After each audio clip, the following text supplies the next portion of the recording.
3 RRI untuk mengikuti Warta Berita.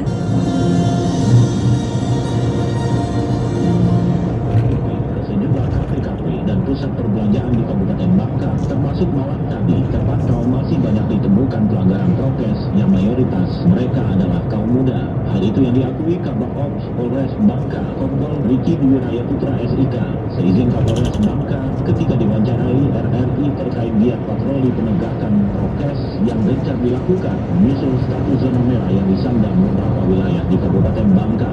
KPKP kita setelahnya bergantian, nggak hanya itu saja, setiap malam kita putar yang belum mana, jadi kalau sudah terputar semua kita kembali lagi ke awal. Jika ada yang laporan benar-benar tidak ada pelaksanaan prokesnya, kita langsung datangin lagi. Kita pelaksanaan ada yang pagi, sore, tapi yang malam itu setiap hari. Menyikapi masih banyaknya pelanggaran terhadap prokes COVID-19, menurut Kompol Riki Dwi Raya Putra, pihaknya sudah berkoordinasi bersama Dinas Kesehatan untuk dilibatkan dalam setiap kegiatan razia prokes dan melaksanakan rapid antigen di tempat kejadian bagi pelanggar prokes. Ke depan kegiatan akan langsung dilakukan rapid antigen di kafe-kafe yang secara kasat mata ada pelanggaran protokol kesehatan. Dari Dinkes siap kapan saja. Dari informasi yang diterima RRI, Gustu Penanganan COVID-19 Kabupaten Bangka menyatakan setidaknya 6 kelurahan di Kabupaten Bangka berstatus zona merah, yakni Kuto Panji, Kenanga, Paripadang, Bukit Betung, Sungai Liat, dan Sri Menanti. Sementara untuk desa, yakni Desa Pemali, Airuai, Karya Makmur, dan Pagarawan.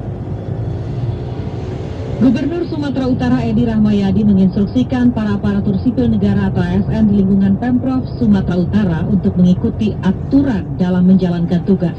Hal tersebut ditegaskan oleh Edi Rahmayadi pasca ditangkapnya oknum ASN Pemprov Sumut dalam kasus jual beli vaksin COVID-19 secara ilegal.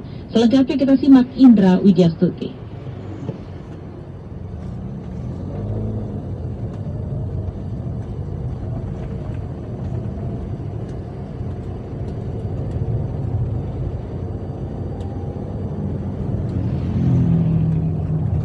Untuk kepentingan pribadi, vaksin COVID-19 yang diberikan pemerintah secara gratis kepada kelompok prioritas justru diperjualbelikan oleh oknum-oknum yang tidak bertanggung jawab. Kasus ini melibatkan aparatur sipil negara di Dinas Kesehatan Sumatera Utara. Gubernur Sumatera Utara Edi Rahmayadi berang dengan adanya oknum ASN di pemerintahannya yang terlibat kasus jual beli vaksin secara ilegal tersebut. Karena itu ia menginstruksikan kepada seluruh ASN di Sumatera Utara untuk mengikuti aturan dalam menjalankan setiap tugas, terutama di tengah kondisi sulit seperti sekarang ini. Sudah pasti diinstruksikan tak boleh melakukan perbuatan yang menyalahi. Saat ini kondisi kita sedang sulit. Kondisi sedang sulit itu perlu adanya kemudahan dari Tuhan. Untuk kemudahan Tuhan kita harus berbuat yang baik. Lakukan SOP dengan sesuai aturan yang sudah berlaku. Sementara Ketua Komisi A DPRD Sumatera Utara Hendro Susanto meminta polisi mengusut tuntas kasus ini dan mengungkap semua pihak yang terlibat. Kepada ASN yang juga terlibat, Gubernur diminta memberikan sanksi tegas untuk memberi efek jerah. Dan kita meminta kepada Pak Gubernur Sumatera Utara, Pak Edi Rahmayadi, ini telah menundai dan mencederai semangat Gubernur Sumatera Utara untuk menghadirkan sumut yang bermartabat. Harus dilakukan upaya-upaya yang sistemis dengan mekanisme peraturan yang berlaku terhadap oknum ASN tersebut. Harapan kita ini memberikan efek jerah. Kita ini sedang lagi berjuang untuk melakukan prevensi.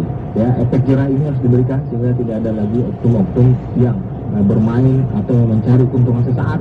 Polda Sumatera Utara sebelumnya menetapkan 4 tersangka dalam kasus dugaan jual beli vaksin COVID-19 secara ilegal. 3 orang merupakan aparatur sipil negara dan 1 orang agen properti di Medan. Indra Widyastuti melaporkan oknum yang tidak bertanggung jawab. Kasus ini melibatkan aparatur sipil negara di Dinas Kesehatan Sumatera Utara. Gubernur Sumatera Utara Edi Rahmayadi berang dengan adanya oknum ASN di pemerintahannya yang terlibat kasus jual beli vaksin secara ilegal tersebut. Karena itu ia menginstruksikan kepada seluruh ASN di Sumatera Utara untuk mengikuti aturan dalam menjalankan setiap tugas, terutama di tengah kondisi sulit seperti sekarang ini. Melakukan perbuatan yang menyalahi. Saat ini kondisi kita sedang sulit. Menteri Pendidikan, Kebudayaan, Riset, dan Teknologi Nadiem Makarim menegaskan pembelajaran tatap muka terbatas sudah berlangsung sejak Januari 2021. Ada lebih dari 20% sekolah yang menggelar pembelajaran tatap muka secara terbatas. Berikut Rini Hairani melaporkan. Kemudian evaluasi dari PTM yang sudah berjalan sebelumnya seperti apa, dan nantinya kalau tidak sesuai target sekolah telah melakukan pembelajaran tatap muka secara periodik dengan terbatas. Menteri Pendidikan, Kebudayaan, Riset, dan Teknologi Nadiem Makarim mengatakan pembukaan sekolah itu sejatinya bukan hal baru karena sejak Januari 2021 pemerintah daerah telah diberikan kebebasan untuk menentukan sekolah mana saja yang dapat menyelenggarakan PTM. Meski demikian, menurut Nadiem, pemerintah daerah juga harus menyesuaikan dengan kondisi COVID-19 di wilayahnya dan pihak sekolah wajib memenuhi daftar periksa yang ditentukan Kementerian Pendidikan, Kebudayaan, Riset, dan Teknologi, khususnya sarana dan prasarana protokol kesehatan. Sekarang sudah hampir 20%, sekitar lebih dari 20% sekolah sudah melakukan tatap muka secara periodik dengan tatap muka terbatas ya, tatap muka terbatas. Jadi ini bukan hal yang baru. Sudah sangat lama sekolah melaksanakan tatap muka, dari bulan Januari pun ada yang sudah melaksanakan. Ya, jadi sekitar 20% proses 2 kali seminggu, 3 kali seminggu dan. Pro kontra jual PTM terbatas pada Juli nanti pun mendapat respon beragam dari para orang tua murid. Ada yang mendukung, namun banyak pula yang masih khawatir dengan kondisi pandemi COVID-19 yang masih melanda Indonesia. Seperti disampaikan Mutia Rahma, yang mengaku masih belum mengizinkan anaknya yang duduk di bangku taman kanak-kanak untuk ikut PTM di sekolah. Saya sebagai orang tua murid, sejujurnya saya belum siap. Kalau di sekolah itu kan kita nggak mendampingi anak-anak gitu, jadi kita nggak tahu kondisi anak-anak itu seperti apa. Apakah mereka memakai masker dengan benar, apakah mereka rajin cuci tangan dan sebagainya. Terutama anak saya anak masuk TK. Jadi kalau anak TK disuruh kayak gitu, kebayang kan kayak belum bisa berdisiplin sendiri gitu. Hal berbeda disampaikan Norma. Dia justru mendukung digelarnya PTM secara terbatas karena menurutnya tak semua orang tua bisa mengajarkan anaknya sebaik ilmu yang diberikan oleh tenaga pengajar di sekolah.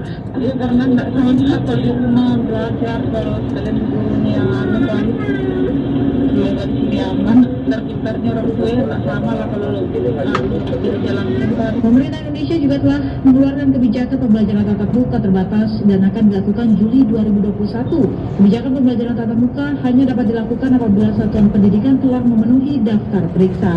Daftar periksa tersebut seperti adanya sarana sanitasi dan kebersihan antara lain toilet yang layak, sarana cuci tangan menggunakan sabun dengan air mengalir atau hand sanitizer, serta disinfektan. Kemudian juga mampu mengakses pelayanan kesehatan minimal puskesmas, lalu menerapkan wajib masker, memiliki termogan, mempunyai pemerintahan warga di satuan pendidikan, serta mendapatkan persetujuan komite sekolah atau perwakilan orang tua murid.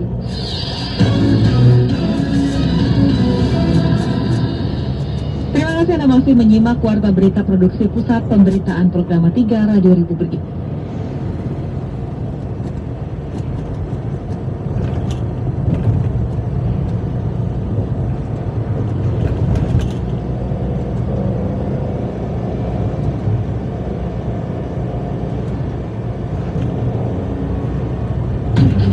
Laporan khusus.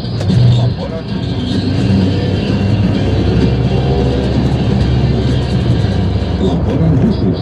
Kementerian Kominfo telah melakukan pengajuan pemutusan akses. Beberapa hari terakhir publik diramaikan dengan kabar kebocoran 279 juta data pribadi masyarakat yang diperjualbelikan dalam sebuah situs atau forum jual beli online Bad Forums oleh akun bernama Coach. Hasil tanggapan layar percakapan antara akun BR_AM yang diunggah di Twitter didapatkan informasi bahwa penjual memperoleh data dari situs resmi BPJS Kesehatan.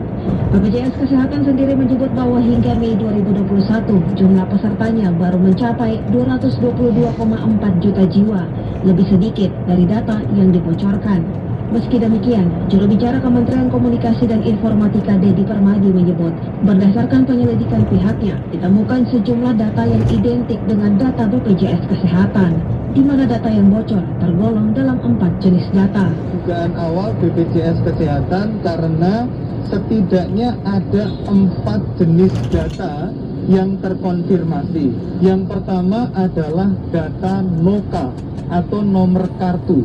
yang itu adalah data identik dengan data nomor kartu peserta data BPJS Kesehatan.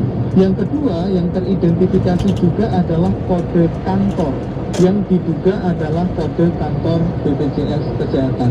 Yang ketiga adalah data keluarga dan data tanggungan jaminan kesehatan, yang itu juga identik dengan data yang dimiliki oleh BPJS Kesehatan. Yang keempat adalah data status pembayaran jaminan, yang juga identik dengan data BPJS Kesehatan. Komisioner Komisi Informasi Pusat Cecep Suryadi dalam wawancaranya bersama Pro 3 RRI mengatakan peristiwa kebocoran data pribadi peserta BPJS bukanlah kasus baru di Indonesia. Sebelumnya telah ada kasus serupa, sehingga menurutnya DPR perlu segera mengesahkan rancangan undang-undang perlindungan data pribadi.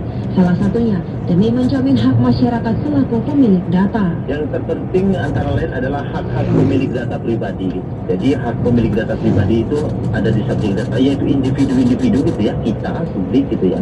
Dia punya hak. Ketika datanya ingin dipublish gitu ya, maka harus ada izin dari yang bersangkutan gitu. Anda setuju atau tidak data Anda dibuka? Kalau Anda setuju ya monggo saja gitu ya. Tapi kalau tidak setuju, maka hak-haknya ini bisa terlanggar. Lalu pada aspek pemrosesan data juga, karena kan data ini ada di lembaga, katakanlah di misalnya hari ini di BPJS. Bagaimana sih BPJS melakukan pengamanannya gitu. Nah, termasuk juga kewajiban pengendali dan prosesor data gitu ya. Nah, kewajiban apa saja yang harus dimiliki oleh katakanlah badan publik ya dalam hal ini ya BPJS. Lebih lanjut, Cecep mengungkapkan lambannya pengesahan rancangan undang-undang perlindungan data pribadi karena hingga kini belum ada lembaga independen yang ditunjuk sebagai pemegang amanah undang-undang tersebut. Sebenarnya target undang-undang ini harusnya bulan Oktober 2020 kemarin sudah disahkan, karena terus dikebut.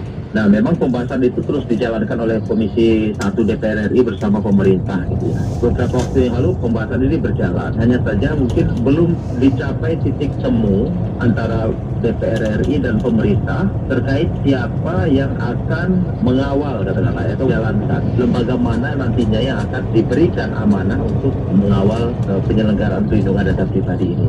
Memang di draft undang-undang yang di draft RUU PDP ini itu belum ada disebut ya. Tetapi DPR RI itu hampir semua fraksi sudah menyepakati harus ada satu otoritas independen. Nah, mengapa butuh otoritas independen? Karena memang di beberapa negara lain terkait dengan perlindungan data pribadi ini ada satu lembaga yang mengawasinya, yang malahan bisa memberikan sanksi apabila terjadi kegagalan perlindungan data pribadi seperti yang hari ini terjadi.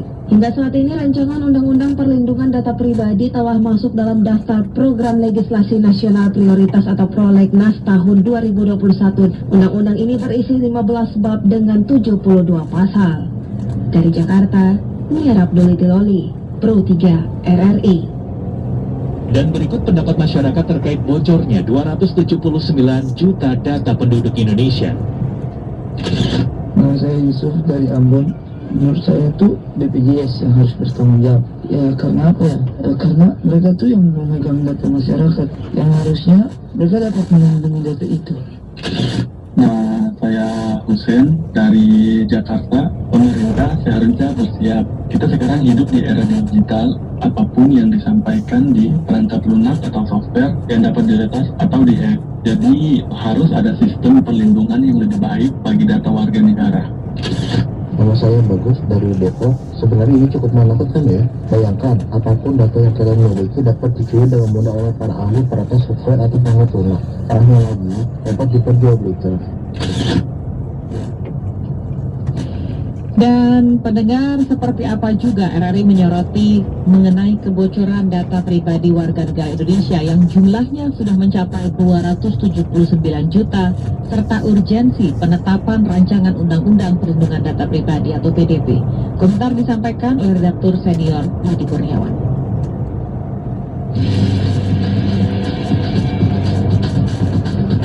Editorial Pro 3. Selamat pagi pendengar. Berita tentang bocornya data warga negara Indonesia kepada pihak-pihak yang tidak berwenang dan bertanggung jawab memang mengejutkan. Namun sudah beberapa kali juga data pribadi masyarakat bocor dan digunakan oleh pihak yang tidak selayaknya. Kementerian Komunikasi dan Informatika sendiri sudah menyatakan bahwa situs Red Forum dihentikan atau divakumkan. Hal itu disampaikan oleh juru bicara Kominfo, Dedi Permadi. Sementara itu dikutip dari laman aptika.kominfo.go.id berdasarkan catatan Badan Siber dan Sandi Negara sepanjang tahun 2020 terdapat 2.549 kasus pencurian informasi dengan tujuan kejahatan dan 79.439 akun yang datanya dibobol. Jadi persoalan data pribadi yang dibobol itu banyak. Beberapa catatan lain semisal data pribadi yang digunakan oleh penawar pinjaman online dan juga tawaran-tawaran produk lainnya yang masuk ke akun warga masyarakat. Selama ini masyarakat tampaknya kurang aware atau paham atau menyadari bahwa data pribadinya itu berharga. Pada era kini dan era ke depan, sesungguhnya siapa yang memiliki data adalah pemenang dalam dunia industri. Setidaknya itu kata pendiri Alibaba.com, Jack Ma. Aspek data pribadi ini luas sekali, baik digital juga analog. Karena masih banyak masyarakat di Indonesia juga menggunakan data analog, semisal saat pengajuan kredit, untuk leasing, dan untuk keperluan lainnya. Masyarakat masih sering diminta untuk menunjukkan KTP atau kartu keluarga. Pemerintah dan Kementerian Komunikasi dan Informatika serta Parlemen tampaknya belum menyepakati pengesahan RUU Perlindungan Data Pribadi. Persoalan yang sempat tersebar adalah objek data pribadi tersebut, yakni apakah sebatas data digital atau juga data analog. Persoalan lain adalah siapa instansi yang paling berwenang untuk mengurusi data pribadi ini. Harusnya hal-hal semacam ini segera disepakati untuk menguatkan masalah penegakan hukum dan aturan hukumnya. Sulit memang berharap data pribadi tidak bocor lagi karena masih banyak ruang untuk melakukan itu. Kita berharap hal-hal ini segera tuntas, termasuk kebocoran data warga negara Indonesia. Demikian komentar, selamat pagi.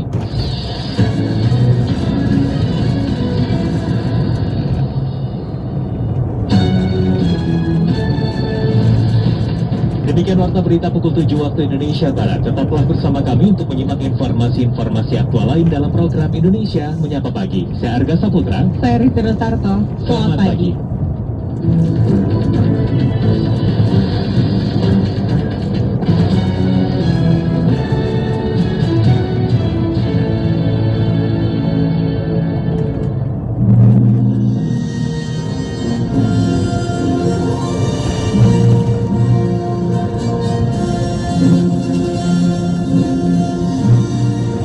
Baru saja Anda ikuti Warta Berita dari Pro 3 RRI. Kini kita kembali ke 95 FM